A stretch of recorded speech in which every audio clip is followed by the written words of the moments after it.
Testing the boundaries of good taste and socially acceptable discourse. This is the Daniel Natal Show.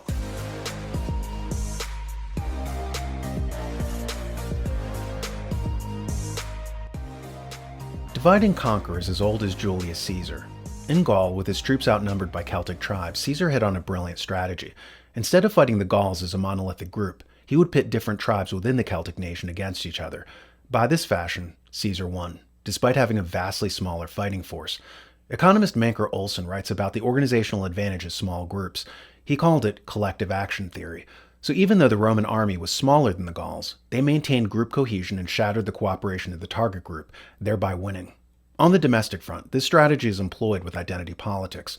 After 2011, when Operation Wall Street coalesced around anger at the financial elite, our ruling oligarchical class evaded accountability by changing the subject by turning class anger into racial anger.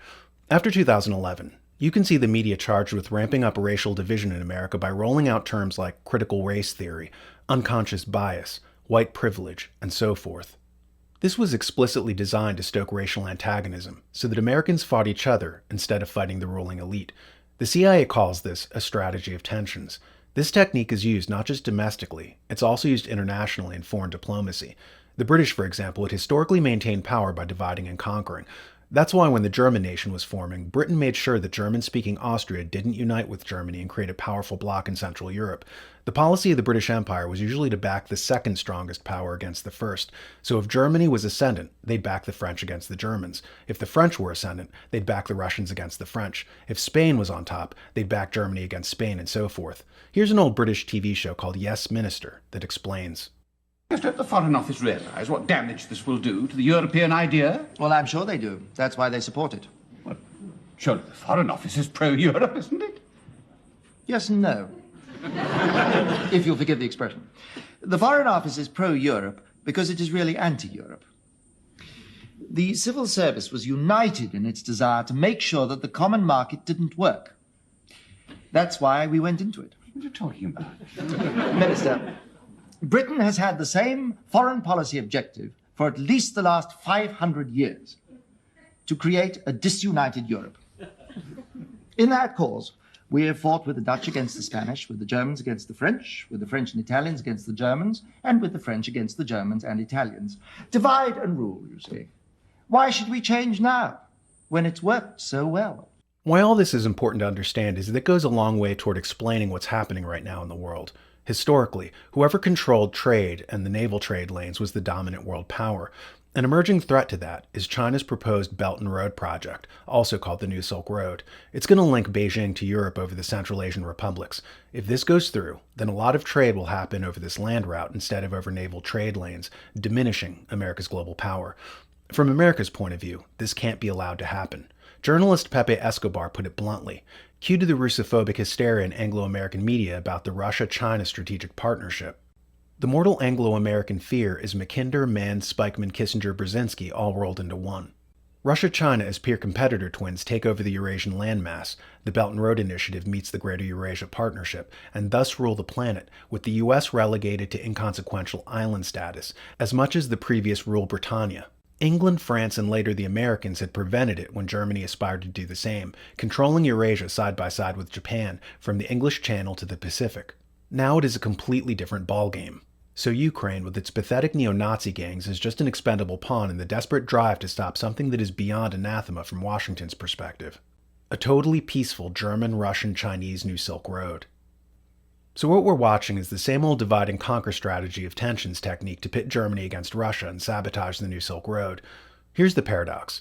For an oligarchical elite, whose New World Order is all about a giant global corporatocracy whose concentrated power relies on unity, how do you get there by fragmenting the world? It's like trying to fix a vase by breaking it. The reality is, the one world government crowd are shooting themselves in the foot because they keep defaulting to the same old historical patterns of divisiveness. This is probably happening because our rulership is geriatric and in their dotage. Let's look back to when Kennedy was president. He was a youthful leader elected when the baby boomers were the largest youth population in history. Well, politics is downstream from culture, as they say, so as America aged, so did its politicians. Mark Penn makes this point in his book Microchine Squared. As the percentage of old people rose in America, so did their political power. As a result, we watched as the political class morphed from John F. Kennedy types to people in their dotage. You have Biden with his cobweb hair and mortician's makeup. You have Nancy Pelosi with her unfocused eyes and slipping dentures. You have Mitch McConnell who looks like an escapee from a nursing home.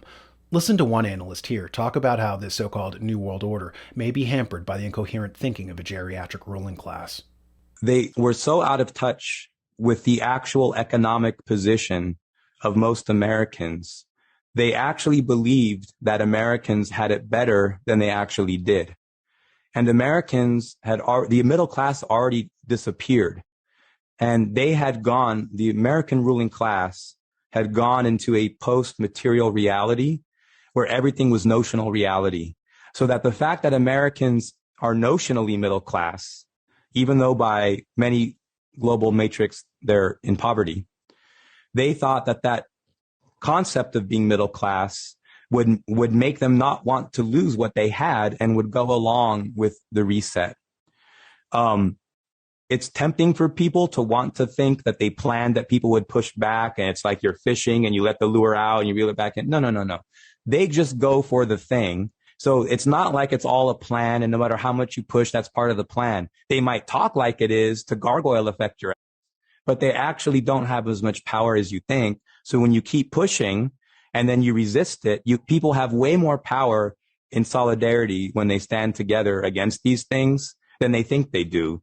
And when you see that how they had to pull back on these things and then change it, like you said, a Great Reset Part 2 with Russia, that was not like their optimal plan. Like they're like, oh, we have to go back to these conventional, like they thought they had gone past, they were like living in the future. They're like, it's going to be biological war, psychological war. And they're like, oh, we're back in the 19th century, great power rivalry. Like you said, there's going to be union pay. Russia's going to have their Mir card. It's going to be connected to a Mir account, union pay. It's going to be no different.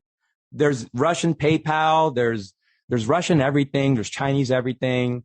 We're not living in the 1950s where Anglo-Saxons get to go on vacation wearing those bizarre safari hats and belly packs like they're in a third world country when they're not. And it's just not that world anymore. But a lot of people think that, a lot of people making the decisions are about 90 years old on life support. And when you think about like, well, how does that make a difference? World War II, right? World War II was breathed into existence, right, by people born in 1870. They came out of that world, man. Like, that's why World War II went down like that. So this is the year 2020, and the people making the decisions right now were born like in 1945. They're just not, they just don't, they can look at the data, they can look at the Cambridge Analytica, but, they go like, I'm going to go with my gut instinct here. At the round table, the meeting, like, we hear the data makes sense. Thanks for the, get a promotion, go for yourself. And then boom, they just revert to type. So I'm optimistic. Thanks. He's right. America is not as strong as the old people ruling it think it is. They still think this is 1958, and America is sitting astride a blown-up world from World War II, producing 85% of the world's consumer goods. America only won World War II because it was the world's industrial titan. We could fight a two-front war. Is that really true anymore as the country has been hollowed out, all of its industry outsourced, its greatest asset, its people, replaced wholesale? The oligarchs gutted the American nation in a bid to create a 19th century-style centralized power structure in an age when technology is decentralizing everything. They sacrificed the republic for the empire. They systematically undermined everything that made America strong for the last 50 years, and now when they're coming to rely on that strength to carry out their goals, will it be equal to the challenge? As Pepe Escobar said, we are just at the early stages of the final push by the dying empire to attempt arresting the flow of history. They're being outsmarted, they are already outgunned by the top military power in the world, and they will be checkmated. Existentially, they are not equipped to kill the bear, and that hurts, cosmically. We need less government, more responsibility, and with God's help, a better world. That's what the John Birch Society is all about. Check them out at jbs.org.